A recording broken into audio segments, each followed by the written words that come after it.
Fala galera, boa tarde. Meu nome é Renan Roça, sou analista CNPI, sou trader, sou criador do método Roça de Price Action e você está no Bit Recap, seu vídeo semanal de análise e recapitulação do que aconteceu no Bit, que é o contrato futuro de Bitcoin negociado aqui na nossa bolsa. Bom, vamos lá. Essa semana a gente teve muita coisa acontecendo no Bit, né? Primeira semana de contrato X24, e a gente teve um salto grande aqui em termos de volume financeiro. Pela primeira vez a gente negocia acima de 30 bi na semana de volume financeiro negociado, frente a 20 e 3,52 bi da semana passada, né? Então a gente vinha tendo o BIT negociando nessa faixa de preço, desculpa, nessa faixa de volume financeiro já há algum tempo, e essa semana a gente teve pela primeira vez um salto para cima dos 30 bi de volume de negócio, né? O BIT segue ganhando volume de negócio desde o seu lançamento, né, aqui na nossa bolsa, então a gente vê também, né, trazendo aqui para vocês um pouquinho do book, né, a gente vê cada vez mais o book de ofertas ganhando liquidez, né? A gente vê principalmente nos preços mais próximos do último negócio, né? Frequentemente 20 a 30 contratos por nível de preço, tá? Não é mais raro a gente encontrar para cima de 30 contratos por nível de preço. Agora a gente já está mais para o final do pregão, 17h30, principalmente nos horários de mais negócio a gente encontra com uma certa frequência 30 até 40 contratos por nível de preço aqui no Bit nos preços mais próximos do último negócio. O spread também é bastante se mantém, né, nessa casa aqui sem abrir muito ao longo do dia, tá? Então, segue ganhando liquidez, volume financeiro recorde nessa semana que a gente teve, e a gente teve também aqui no nosso contrato, aqui que é cotado em real, na superação do preço do 401,280, né? Que já era um preço que a gente vem monitorando ao longo das semanas, né? Desde que o mercado tentou fazer essa superação anterior aqui, o mercado não conseguiu desenvolver, reverteu de forma abrupta, voltou para testar os fundos anteriores, também não conseguiu desenvolver tendência, né? E eu sempre comentava com vocês que estávamos presos dentro dessa lateralidade do gráfico semanal. Pela primeira vez a gente tem o mercado superando a máxima anterior da lateralidade e aparentemente trazendo um fechamento acima do 401,280. De novo, são 17h30 ainda, a gente tem alguns minutos de pregão ainda para rolar, mas a gente teve o mercado trabalhando acima dessa máxima anterior. Por enquanto, não é um fechamento muito convicto e a composição de perna aqui do gráfico semanal não é a melhor composição de perna para um movimento de rompimento, né? Idealmente, para um movimento de rompimento, a gente precisaria ver a semana anterior aqui trazendo um movimento comprador, dando continuidade aos movimentos compradores anteriores, né? Junto com esses outros dois candles aqui, constituindo uma perna forte com um bom fechamento, de preferência longe da máxima anterior da lateralidade. Não é o que temos. Temos uma barra de indefinição aqui no meio, e uma barra que fecha, por enquanto, acima da máxima anterior do 401,280, mas com um fechamento bastante tímido, né? A gente não tem um fechamento contundente. Claro, existem algumas características na perna aqui que remetem a um pouco de força, como, por exemplo, essa região sem reteste que fica em aberto aqui entre o candle 40 e 42 do gráfico semanal, e também aqui uma pequena, né, região, deixa eu ver aqui, ó, entre o candle 41 e 43, mas uma região bastante tímida aqui, né? E com o candle de indefinição aqui no meio, que de novo estraga, né, a perna em termos de composição de rompimento, mas finalmente tivemos um movimento comprador um pouco mais extenso, um pouco mais contundente, que conseguiu trabalhar acima das máximas anteriores, tá? Um detalhe importante aqui, pessoal, é que a gente teve essa superação nessas máximas anteriores aqui no nosso contrato futuro, né? Se a gente olhar o contrato dolarizado, deixa eu trocar a tela para mostrar para vocês aqui, né, o que que a gente tem.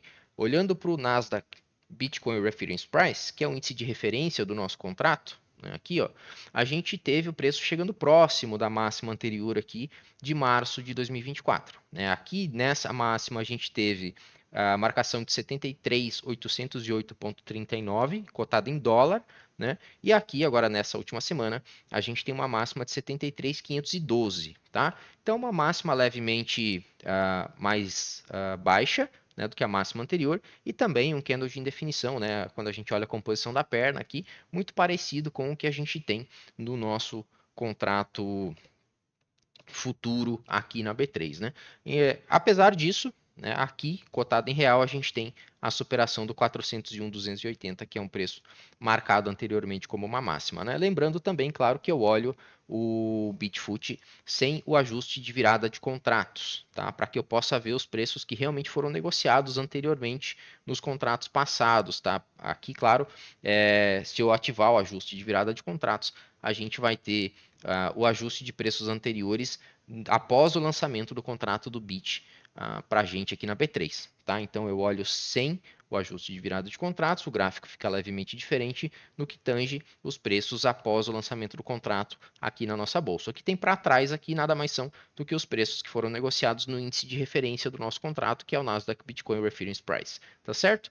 Então a gente tem uma semana fechando como uma semana compradora, mas com um fechamento meio tímido, acima da máxima do gráfico semanal. Como já falei, a composição da perna não é uma composição exemplar para um movimento de rompimento. Eu particularmente gostaria de ver mais uma continuidade compradora aqui, tá? Mais um candle comprador, de preferência forte, com bom corpo, pouca sombra, um bom fechamento, distante, né, dessa máxima anterior, para que eu pudesse entender esse movimento como um movimento mais saudável de rompimento, que o rompimento para mim é um início de tendência. Então, teoricamente, é a fase mais forte do desenvolvimento de uma tendência. A parcela do mercado que entra na fase de rompimento tende a conseguir o preço mais barato, né, se a tendência desenvolver. Então, quando eu vejo um início de tendência ruim desse modo, eu passo a entender, eu passo a ficar com o pé atrás, né, com relação ao desenvolvimento dessa tendência e prefiro esperar mais alguma informação do mercado que remeta a uma construção saudável. E aí, aqui falando de gráfico semanal, a gente vai ainda ter que esperar 1, 2 ou 3 semanas para entender, né, ter um pouco mais de informação a respeito desse desenvolvimento. Olhando para o gráfico diário, tivemos aí um movimento comprador mais contundente para fazer a superação do 401,280, dois bons candles compradores, uma boa região sem reteste na perna, né? Aqui a gente tem um gap em aberto aqui, tem uma região sem reteste entre a máxima do candle 243 e 245, tem uma outra região sem reteste em aberto também aqui embaixo do 242 para o 244, que é inclusive menor do que essa região mais alta aqui, né? Ou seja, o mercado acelerou esse movimento, né? Quando a gente olha a composição dessa perna, ela está mais forte no final aqui, né, próximo das máximas, do que aqui próximo das mínimas dessa perna, né? Na verdade, a mínima da perna é o candle 243, porque teve um teste abaixo do candle 242, né?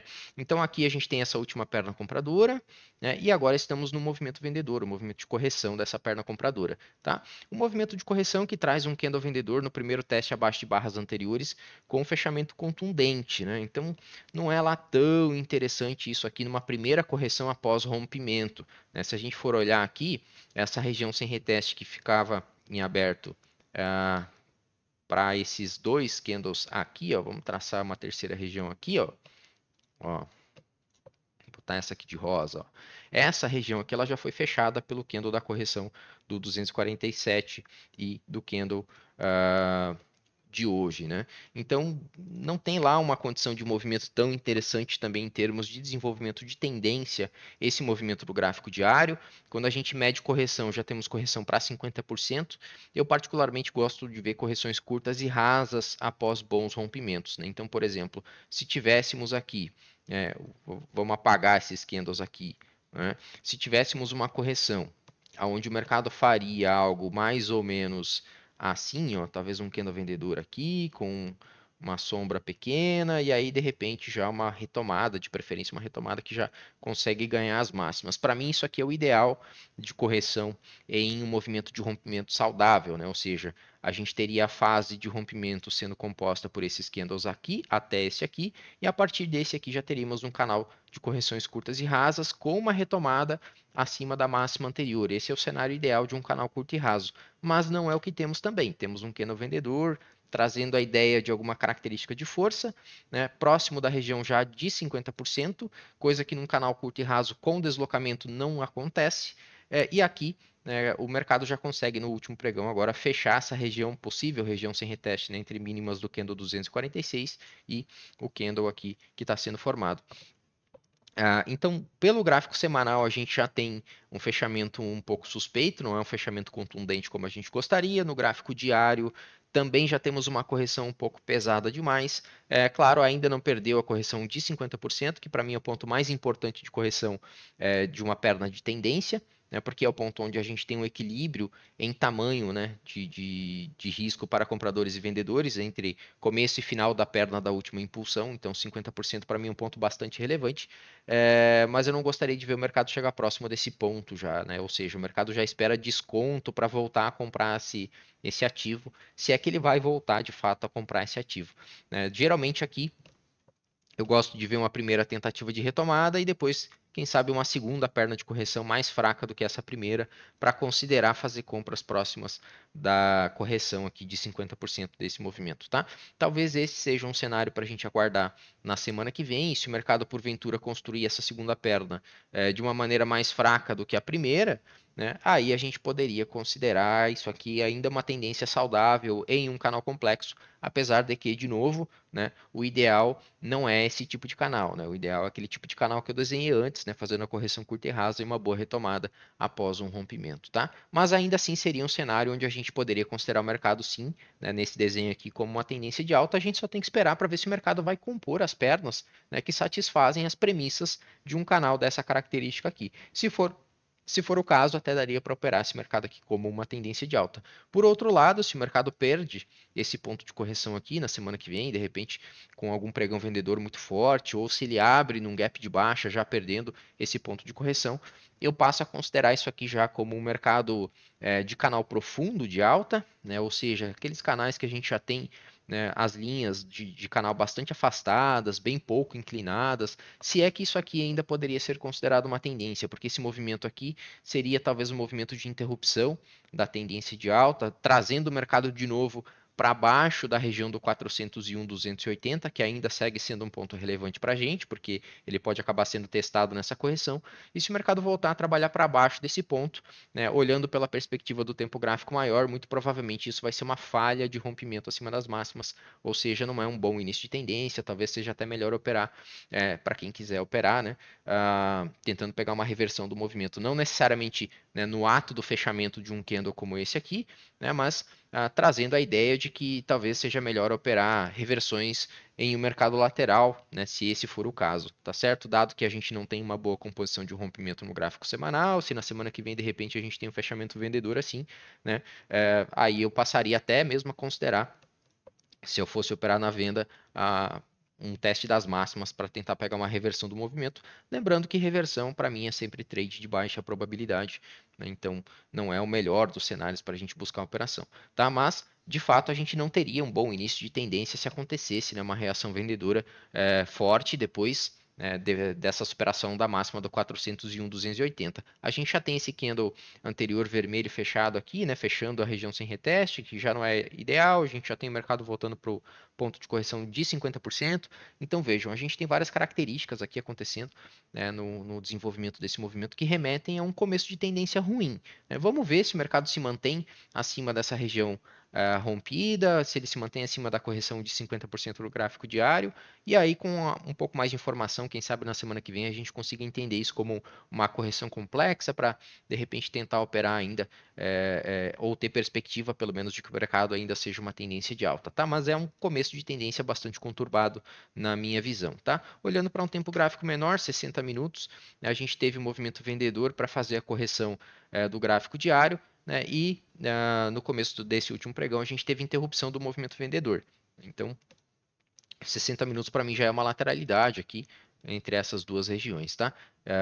Vamos ver na semana que vem como o mercado se comporta. De repente, a gente tem uma primeira tentativa de retomada acima dessa máxima da lateralidade, uma segunda perna de correção do diário, né? Traria, né? Se a gente desenhar assim, ó, desenhar essa lateralização aqui sendo rompida para cima e o mercado voltando para testar esse fundo, né? Esse teste do fundo aqui seria talvez a segunda perna lá do gráfico diário que eu comentei com vocês, que poderia ser um ponto interessante para a gente considerar a região dos fundos aqui como um ponto de interesse comprador, tá? É isso que a gente tem para essa semana no Bit, bastante coisa acontecendo, né? Ganhando liquidez, volume financeiro recorde, superação de máxima aqui na cotação em real. Vamos ver o que nos aguarda para a semana que vem neste contrato, tá certo? Se você puder, deixa seu like, se inscreve no canal, ativa as notificações aí para receber notificações dos vídeos que são publicados aqui no canal para vocês, tá joia? É isso, a gente se vê na semana que vem. Valeu, um abraço e tchau, tchau.